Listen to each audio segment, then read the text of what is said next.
Hey, what's up, family? This one's another beautiful video.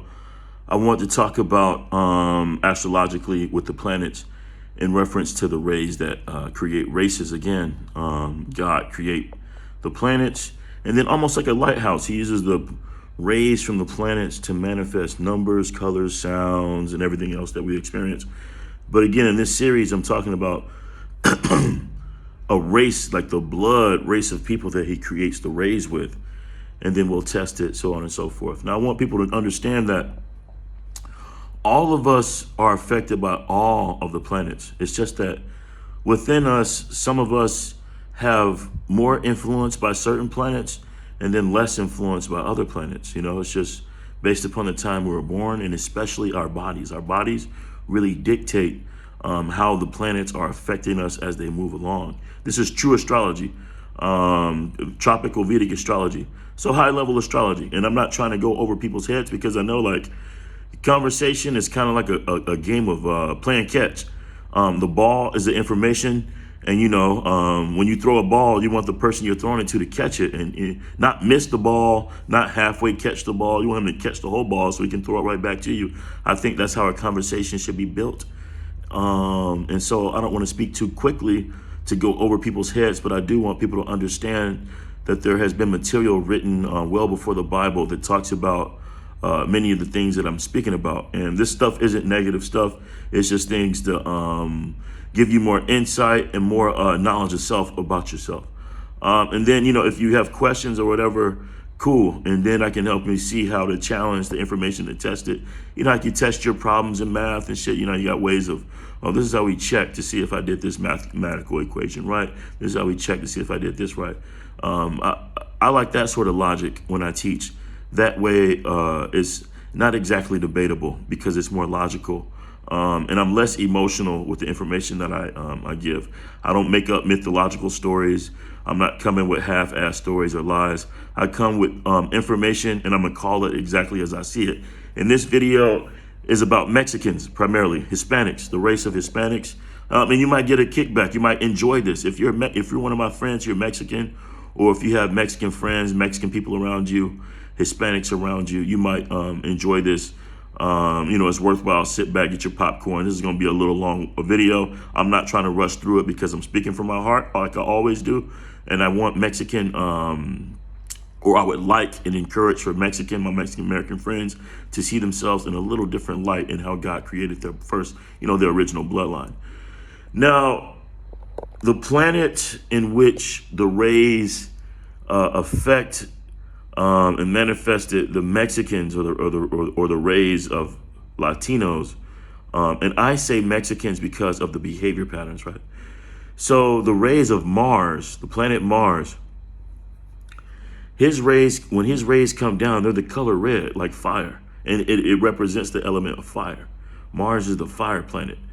And so the fire planet has his own behavior patterns as he travels through the heavens, right? What we call, you know, astronomy. As he's traveling astronomically, he's causing behavior patterns psychologically.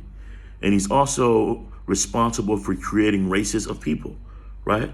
And so it's kind of like if Mexicans were to say they had their own God, their God would be Mars. Being a black man, I would have my primary God would be Saturn, right? And psychologically, Mexicans and blacks are in a team work of what's called spiritual self-defense. So basically, we are the energies that God created in this universe is like the immune system of the world. So we create all the problems and we solve all the problems. We create all the diseases and we heal from all the diseases, protecting the micro and the organism, the microorganisms and the organism itself from any sort of disease or problem, and to stay and remain healthy is the job of Mars and Saturn. And if you look at it from the perspective of race, that would be it's the jobs of Mexicans and blacks. And why do I say Mexicans, not Puerto Ricans, not Guatemalans, not the rest? And I'm gonna tell you why. This is how I tested it, that the red rays of Mars are going actually to Mexicans as opposed to the rest, and the rest all follow behind. But we all get energy from Mars. It's just that as far as a race is concerned, Mars rules certain things. And when I go down what Mars rules, you can compare notes and say, okay, do Mexicans do that well or not? First thing Mars is known for is fighting, right? And so the world where I come from, we're fighting. The physical form of fighting was in the military, right? And I had some great Mexican, American, if they want to call themselves, they're American because they're fighting for the American government, American army, but their bloodline was Martian. They're Mexican. Drill Sergeant Arias, he was my main sergeant, first class drill sergeant, hardcore as hell. But I love David Almaguera. He was also a savage ass killer out on the battlefield. I had a lot of Mexican drill sergeants. They were savage, right? So war would be almost a natural sort of thing in a Mexican man's blood. That's one. So fighting is something that starts off with Mars. Mars rules fighting. And so in military, Mexican men are with the shits, right? Second thing about fighting, you do it with Mars, is you look at combat sports, because that would be next beyond war, right? So you say, do Mexicans, Guatemalans, or any of the Central Americans who have that red colored race, do any of them, do they box or dominate boxing or combat sports more than Mexicans? Answer is no. Answer is no. Mexico dominates in Central America with that red race. Any of the Spanish or Latino races, Mexico dominates boxing. I'm sorry, Cuba does not come in second place or even third place. They're not first place, definitely. Mexico wins that, right? And then we're going to move beyond that. The next step beyond fighting and boxing and shit like that. When we talk about machismo, Mexicans have machismo. It's coming from that planet Mars. Mars is like, oh, what's up then, huh? What you bout something? Well, then let's step. That's the natural instinct. It's like instinctive in a Mexican to stand their ground that way. And that comes from the planet Mars. Next way we're going to test it is Mars rules construction and real estate, right?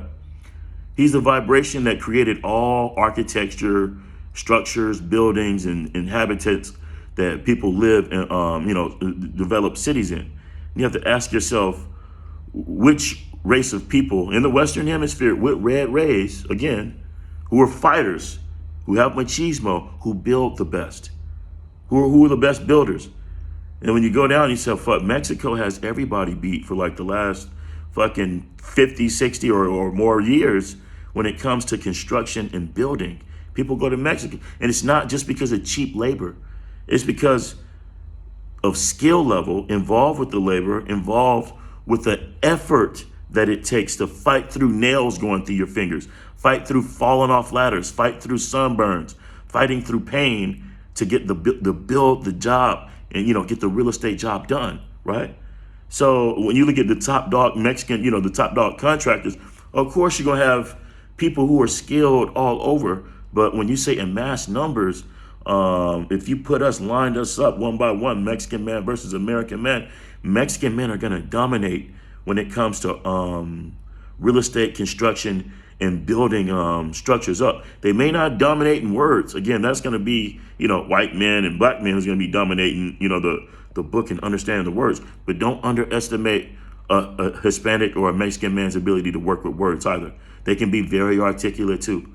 I've had some strong ass training partners in the in the gym, in the war, in the army, in building, you know what I'm saying? Even in combat sports, when I was doing jujitsu and shit, and fucking kickboxing and MMA and shit, I had some dope ass Mexican fucking teammates and shit there too.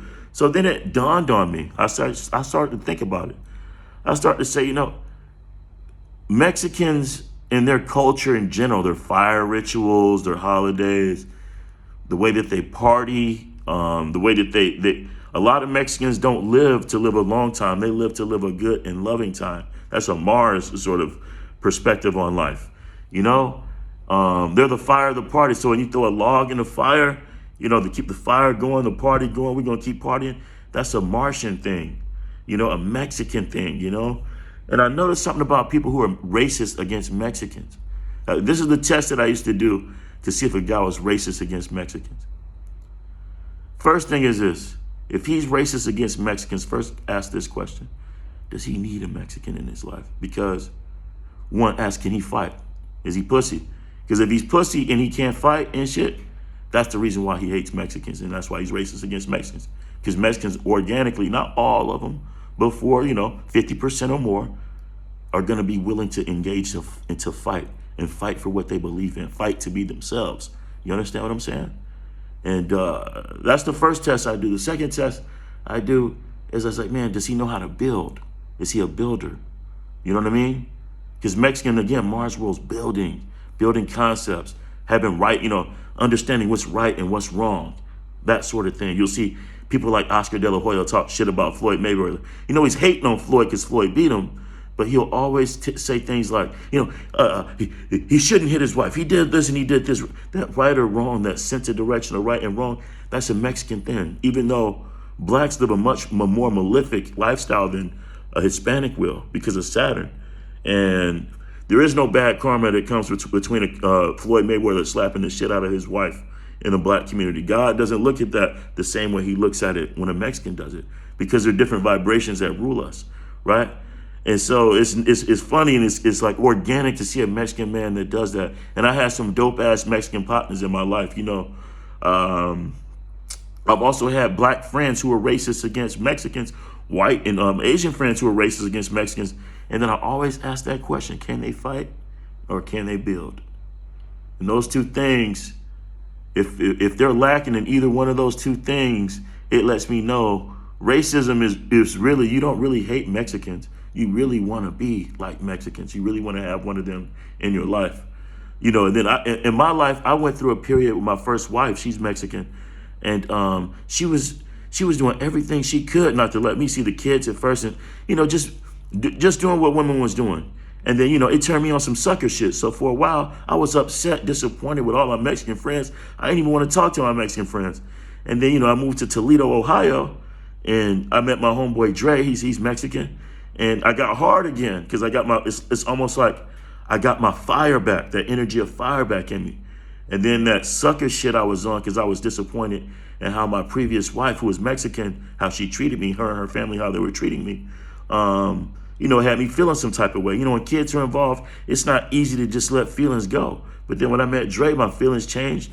And then when I moved to San Antonio, Texas, man, I really awakened the inner Mexican that's walking inside of me, man. Like there's a part of my consciousness, I got a hard ass nigga of every race inside my consciousness.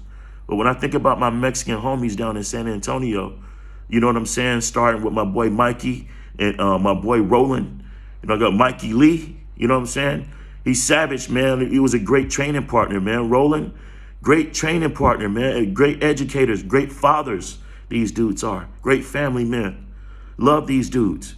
You know what I'm saying? When I was in Pasadena in California, I had my boy Richard, man. My boy Richard is hard. He'll build any goddamn thing, man.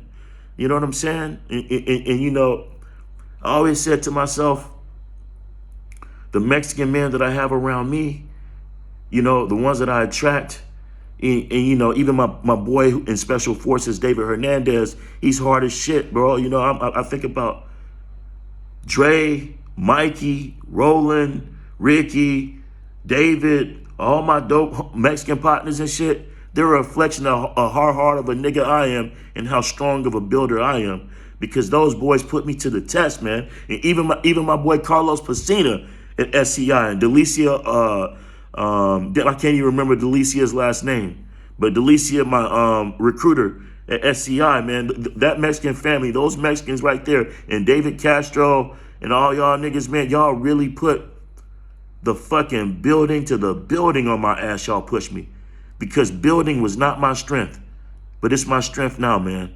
And thank you to all my Mexican partners and family that I had that supported me, man. Salute.